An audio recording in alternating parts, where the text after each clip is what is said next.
We're filming? Yeah, baby. I just finished up that last video last night, the one about epidemic sound. Man, it taught me a lot. It taught me that I need to stop talking so much. So here I am gabbing. I'm trying to find just a good park, I guess, or good locations to film drones or to fly drones, really, to practice. My ultimate goal with the FPV drones is to accomplish what I could not accomplish with the DJI drone. Cinematic cameras, a flying tripod, it's nerve-wracking to fly under bridges. It's nerve-wracking to fly next to trees when you have like something you paid $1,500 for and you have to fly by line of sight. It's clunky, it's clumsy. There's definitely a place for it. I'm half tempted to sell the damn thing because I just don't use it. And I'd rather use that money to buy something like the DJI FPV goggles that broadcast in digital. They're kind of changing the game of FPV.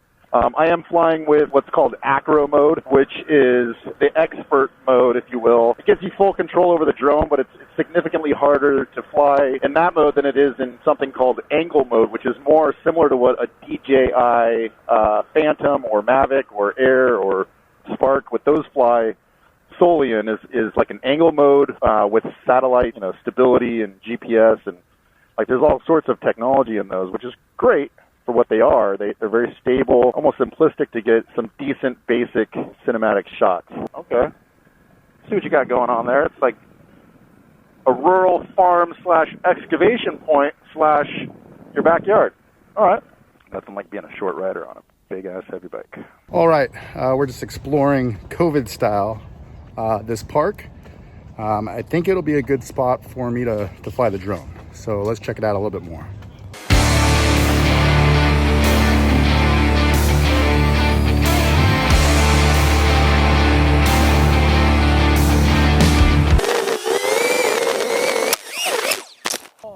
Small. Yeah, it's called a TinyHawk. As you can sort. Yeah.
Well, my drone went off a cliff. That was fun. I may have gotten poison ivy or poison oak all over me. That was fun. Lessons learned? Maybe. Probably not a whole lot of lessons, but just enough maybe. Just enough for a lazy afternoon. Let's head back. We're going to head back the same direction we came. Make sure I'm still recording. Motovlogging and FPV drones. What a day. Fun day. Started off bright and early. It's been a while since I've gone canyon carving. I got to get back out and get my twisty skill back up. This area, though, is crazy because there's a lot of blind turns. Can't believe I flew the drone off the cliff. I was taking it really easy.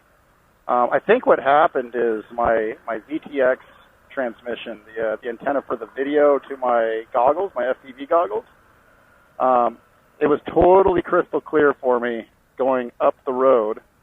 And then as soon as I turned around, I think what happened is my VTX antenna was then behind the that little plastic Insta360 Go mount, and that I just lost all reception.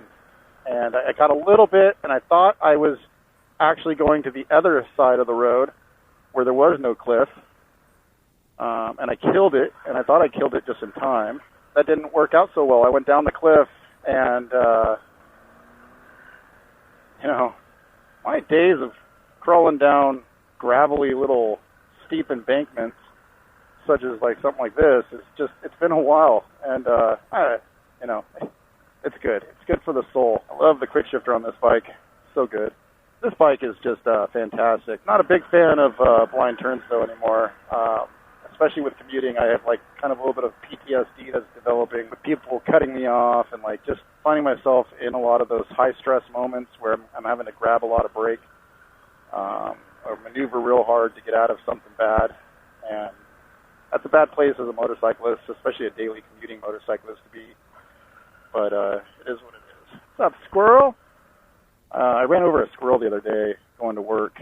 That sucked. Oh, he's playing with that little snake in the road. Poor forest all around the area, just destroyed. This was the first bit that I actually got to see up close, and not really sure why the old camera keeps quitting out on me. It's probably an SD card issue. A 6-year-old or 7-year-old camera. I'm pretty sure this is the one I took to Utah. Yeah, it probably is. It's got to be. Yeah, boy. I'll give you a wave. Home slice on your Vespa. I am a huge fan of two wheels. One of the things that I know I want to do with my YouTube channel is focus a little bit more on my intent of why I'm doing it and what I want to say and do, so that way I'm practicing at least with the intent. Because no matter what, just getting, you know, time on the bike, time on the drone, time behind the camera, time behind the editing, all of those things build up skill. But if you don't have that, I think, intent with a specific target in mind, or practice with a specific agenda at hand, if you don't do that, then you're not going to gain very much. But if you do, you have a lot more to gain out of it. Today, though, I just really wanted to get back into just free flow, just motovlogging, just talking, and you know, seeing how it transposes over to video editing. So there is intent behind it. It's a very, from, you know, far back, and I'm gonna, as time goes on, I'll start to zoom in on things and zoom back out, and like ebb and flow. This is a nice little ride, though. Anyways, I think I'm approaching the end of the actual beautiful part. So thanks for joining me. Thanks for putting up with my shenanigans. Thanks for just joining along for the journey, for the adventure.